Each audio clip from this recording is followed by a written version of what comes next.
በስመ አብ ወወልድ ወመንፈስ ቅዱስ አሐዱ አምላክ አሜን።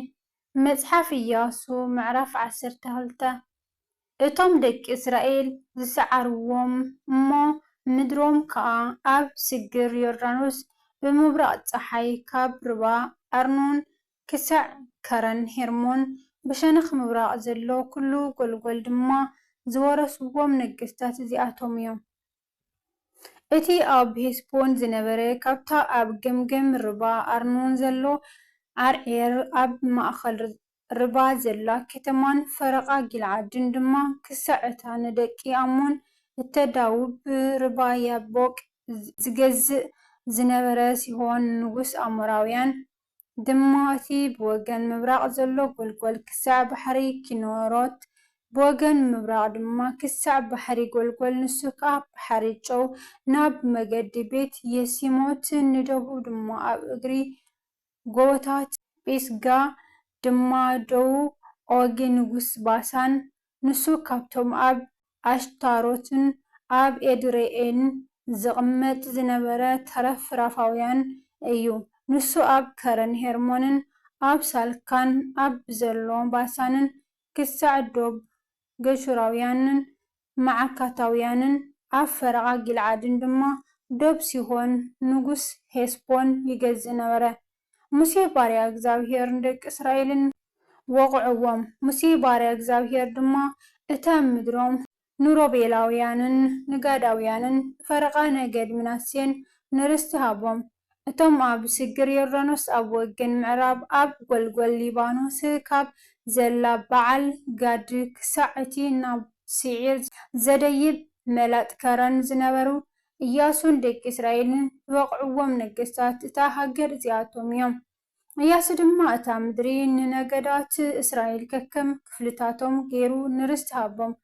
ኣብ ኣኽራንን ኣብ ቆላን ኣብ ጎልጎል ኣብ ጎቦታትን ኣብ በረኻን ኣብ ደቡብን ሄታውያንን ኣሞራውያንን ከነዓናውያንን ፈሬዛውያንን ሃዋውያንን የቡሳውያንን ድማ ንጉስ ያሪኮ ሓደ ንጉስ እታ ኣብ ጥቓ ቤተኤል ዘላ ዓይ ሓደ ንጉስ ያርሙት ሓደ ንጉስ ላክሺ ሓደ ንጉስ ኤግሎን ሓደ ንጉስ ጌዘር ሓደ ንጉስ ደቢር ሓደ ንጉስ ጌደር ሓደ ንጉስ ሖርማ ሓደ ንጉስ ዓራድ ሓደ ንጉስ ሊብና ሓደ ንጉስ ዓዱላም ሓደ ንጉስ ሜቅዳ ሓደ ንጉስ ቤትኤል ሓደ ንጉስ ታጳ ሓደ ንጉስ ሄፌር ሓደ ንጉስ ኣፍቄ ሓደ ንጉስ ላሻሮን ሓደ ንጉስ ማዶን ሓደ ንጉስ ሓጾር ሓደ ንጉስ ሺምሮን ሓደ ንጉስ ሜሮን ሓደ ንጉስ ኣክሻፍ ሓደ ንጉስ ተዓናክ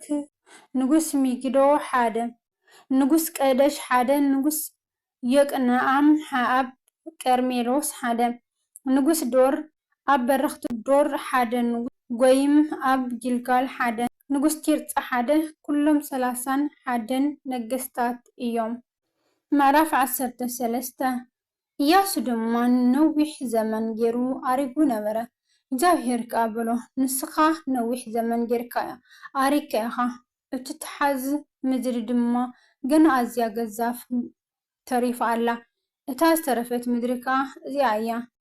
ብዘሎ ጎደበታት ፍልስጥኤማውያንን ጌሹራውያንን ካብታ ኣብ ቅድሚ ግብፂ ዘላ ሽሖር ንሰሜን ከዓ ክሳዕ እታ ምስ ምድሪ ከነዓን እትቖፀር ዶብ ኤቅሮን ናይቶም 5 ሾማምንቲ ፍልስጥኤማውያን ጋዛውያን ኣሽዶዳውያን ኣስቀሎናውያንን ጋታውያን ኤቅራውያንን ዓዋውያንን ድማ ብደቡብ ኩሉ ምድሪ ከነዓናውያን ሜዓራ ናይ ሲዶናውያንን ክሳዕ ኣፌቅ ክሳዕ ዶብ ኣሞራውያን ድማ ምድሪ ጌባላውያን ብዘሎ ሊባኖስ ድማ ብወገን ምብራቕ ፀሓይ ካብቲ ኣብ እግሪ ከረን ሄርሞን ዘሎ በዓል ጋድ ክሳዕ እቲ ንሃማት ዘእቱ ኣብ ኣኽራን ካብ ሊባኖስ ክሳዕ ምስረፎት ማይም ዝነብር ኩሎም ብዘለዉ ሲዶናውያን ኣነ ካብ ቅድሚ ደቂ እስራኤል ክሰጎም እየ።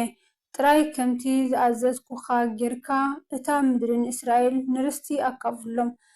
እምበኣር ሕጂ እዛ ምድሪ እዚኣ ንትሽዓቲኦም ነገድን ንፈረቓ ነገድ ምናሴን ንርስቲ መቐላ ምስኡ ሮቤላውያንን ጋዳውያንን ከምቲ ሙሴ ባርያ እግዚአብሔር ዝሃቦም እቲ ሙሴ ኣብ ስግር ዮርዳኖስ ብወገን ምብራቕ ዝሃቦም ርስቶም ተቐበሉ። ካብታ ኣብ ገምገም ርባ ኣርኖን ዘላ ዓሮዔር ካብታ ኣብ ማእኸል ርባ ዘላ ከተማ ኣብ ዘሎ ጎልጎል ሜድባ ክሳዕ ዲቦን እውን ድማ ኩለን ከተማታት ናይቲ ኣብ ሄስቦን ክሳዕ ዶብ ደቂ አሞን ዝነገሰ ሲሆን ንጉስ አሞራውያን ጊልአድን ዶብ ጌሹራውያንን መካዕታውያንን ብዘሎ ከረን ሄርሞንን ብዘሎ ባሳን ድማ ክሳዕ ሳልካ ብዘሎ መንግስቲ ኦግ ኣብ ባሳን እቲ ኣብ ኣስታሮን ኣብ ኤድርዕን ዝነገሰ ንኩሉ ካብቶም ተረፍ ራፋውያን ተሪፉ ነበረ። ሙሴ ድማ ወቂዑ ኣውጾም ንጌሹራውያንን ንማዓካታውያንን ግና ደቂ እስራኤል ኣያውፅኦምን እሞ ጌሹርን ማዓካትን ክሳዕ ሎሚ መዓልቲ ኣብ ማእኸል እስራኤል ይቕመጡ ኣለዉ። ንነገድ ሌዊ ጥራይ ርስቲ ይሃቦምን ርስቱስ ከምቲ ዝበሎ ናይ እግዚአብሔር ኣምላኽ እስራኤል መስዋዕቲ ሓዊ እዩ።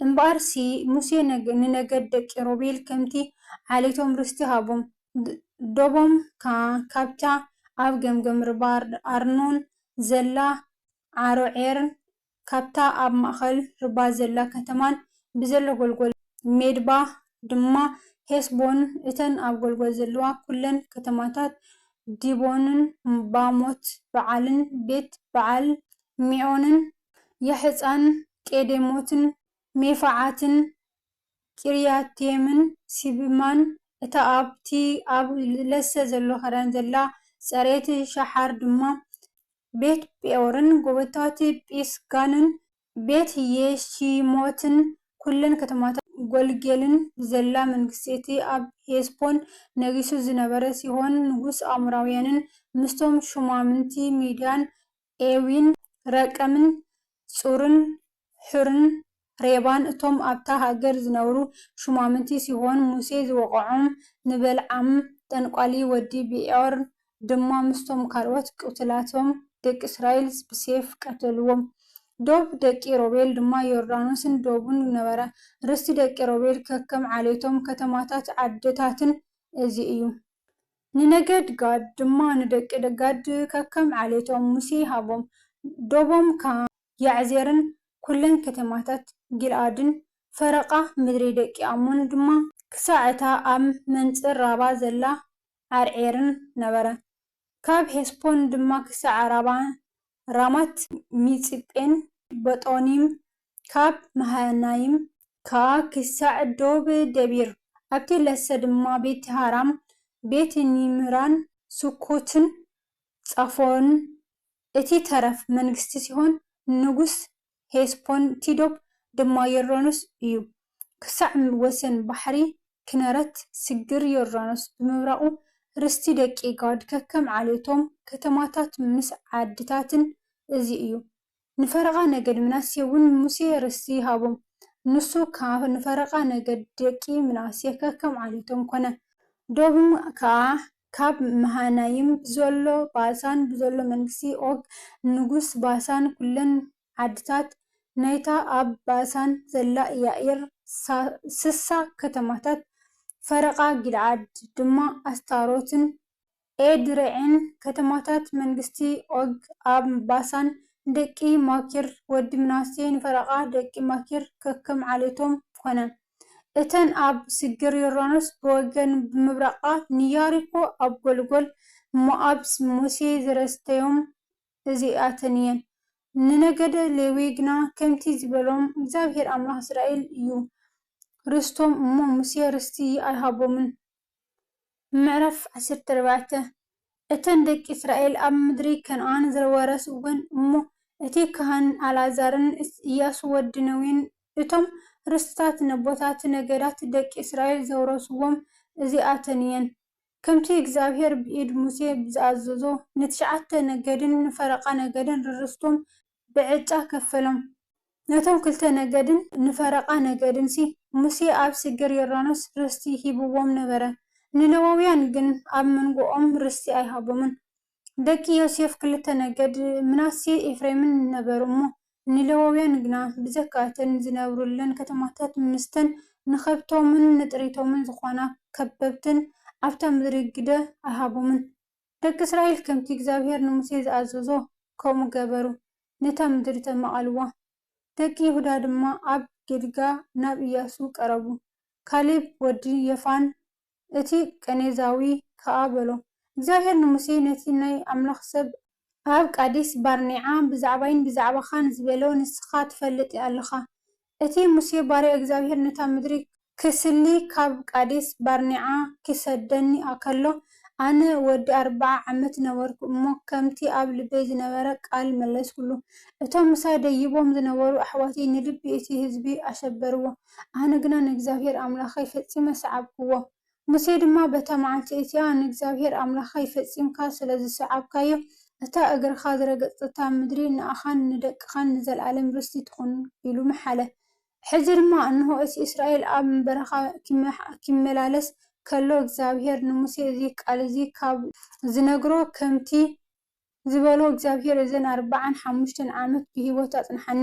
ሕጂ ከዓ እንሆ ኣነ ሎሚ ወዲ 85 ዓመት ኮይነ ኣለኹ። ከምታ ሙሴ ክልእኸኒ መዓልቲ ሎሚ ከዓ ሓይለይ ከምኡ ኣሎ። ንውግእ ኮነ ንምውፃእ ኮነ ንምእታው ኮነ ሓይለይ ከምቲ ሽዑ ዝነበሮ ሕጂ ሓይለይ ከምኡ ኣሎ። ሕጂ ከዓ ከምቲ እግዚአብሔር በታ መዓልቲ እቲኣ እተዛረቦ እዚ ኸረን እዚ ሃበኒ። ዓነቓውያን ዓበይትን ዕሩዳትን ከተማታት ድማ ከም ዘለውዋ ንስኻ በታ መዓልቲ እቲኣ ሰሚዕኻ ኢኻ እሞ ምናልባት እግዚአብሔር ምሳኻ ይኸውን ከምቲ እግዚአብሔር ዝበሎ ከዓ ክሰጎም እየ። ኢያሱ ድማ ንካሌብ ወዲ የፋን መረቆ፣ ኬብሮን ከዓ ንርስቲ ሃቦም። ካሌብ ወዲ የፋን እቲ ቄኔዛዊ ንእግዚአብሔር ከኣምላኽ እስራኤል ፈጺሙ ስለ ዝሰዓቦ ኬብሮን ክሳዕ ሎሚ መዓልቲ ርስቱ ኮነት። ቀደም ስም ኬብሮን ቂርያት ኣርባ ነበረት። ኣርባ እቲ ኣብ ማእኸል ዓናቃውያን ዝዓብዮ ዝነበረ ሰብኣይ እዩ። እታ ሃገር ድማ ካብ ውግእ ዓረፈት። ምዕራፍ 15 ንነገዲ ደቂ ይሁዳ ከከም ዓሌቶም ክሳዕ ዶብ ኤዶም ናብ ወገን ደቡብ ዘብል በረኻ ሲን ክሳዕ ወሰን ደቡብ ዕፅ በጽሖም። እቲ ናይ ደቡብ ደቦም ድማ ካብ ወሰን ባሕሪ ጨው ካብቲ ንደቡብ ዘብል ልሳን ነበረ። ንዓቐበት ኣቅራቢም ናብ ደቡብ ወፂኡ ንሲን ከዓ ሓሊፉ ንደቃዴስ ባርኔዓ ብደቡባ ደይቡ ንሄጽብሮን ሓሊፉ ድማ ንኣዳ ይድይብ ናብ ቃርቃዓ ኣቢሉ ከዓ ይዘውር ንዓጽሞን ኣቢሉ ድማ ይሓልፍ ናብ ቡርባ ግብፂ ይወፅእ። እቲ ደቡብ ከዓ ናብ ባሕሪ ይወፅእ። ናይ ደቡብ ደብኩም እዚ ይኹን። ናይ ምብራቕ ዶብ ድማ ባሕሪ ጨው ክሳዕ መወዳእታ ዮርዳኖስ እዩ። ናይ ሸነኽ ሰሜን ዶብ ድማ ካብ ልሳን ባሕሪ ኣብ መወዳእታ ዮርዳኖስ እዩ።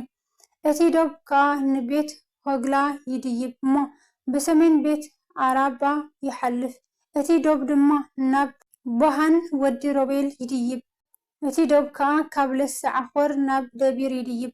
ከምኡ ከዓ ናብ ሰሜን ግልጋል ኣቢሉ እውን ይጥምት። ንሱ ከዓ ኣብ መንጽር እቲ ኣብ ሸነኽ ደቡብ ነቲ ርባ ዘሎ ዓቐበት ኣዱሚም እዩ። እቲ ዶብ ድማ ንማይ ዔን ሸምሽ ይሓልፍ ናብ ዔን ሮጌል ይወፅእ። እቲ ዶብ እውን በቲ ለሰ ወዲ ሂኖም ገይሩ ናብ ፀግዒ ደቡብ እታ ይቡሳዊ ንሳ ከዓ ኢየሩሳሌም ይድይብ። እቲ ዶብ ድማ ናብ ሸነኽ ምዕራብ ኣብ ሰሜናይ ወሰን ለሰ ረፋይም ናብ ርስቲ እቲ ኣብ ቅድሚ ለሰ ሂኖም ዘሎ ኸረን ይድይብ።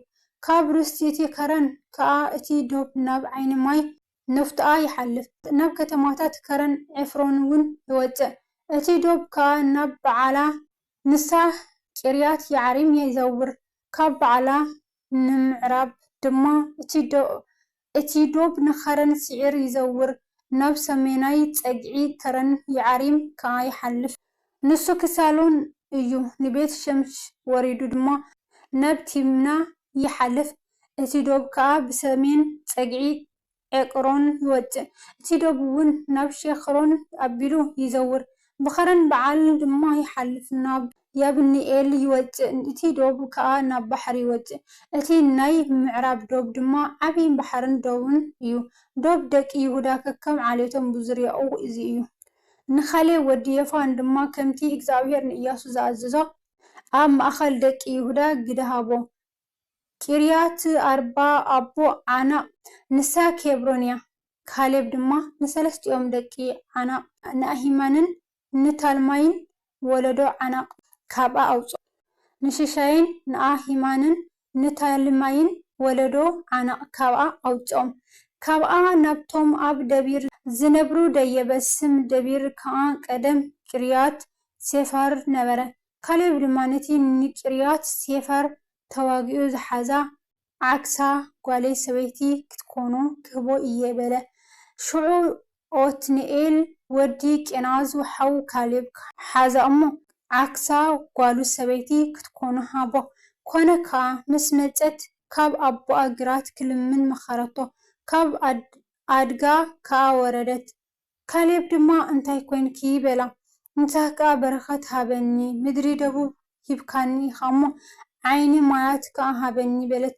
ንሱ ድማ ላዕላይ ዓይኒ ማያትን ታሕታይ ዓይኒ ማያትን ሃባ ርስቲ ነገድ ደቂ ይሁዳ ከከም ዓሌቶም እዚ እዩ እተን ብወገን ደቡብ ናብ ዶብ ኤዶም ዘብላ ወሰኖት ከተማታት ነገደ ደቂ ይሁዳ ድማ እዚኣተን እየን ቀብፅኤልን ዔደርን ያጉርን ቂናን ዲሞናን ዓድዓዳን ቄደሽን ሓጾርን ዩትናን ዜፍን ጤልምን በዓሎትን ሓጾር ሓዳታን ቄርዮት ሔጽሮንን ንሳ ሓጾር እዮም ኣማምን ሸማዕን ሞላዳን ሓጻር ጋዳን ሄሽሞንን ቤት ጰልጥን ሓጾር ሹዓልን ብኤር ሸባዕን ቤዝዮታን በዓላን ዕዩምን ዓጸምን ኤል ቶላድን ጺቅላግን መድናማን ሳናሳን ልባኦትን ሽልሂምን ዓይንን ሪሞንን ኩለን 29 ከተማ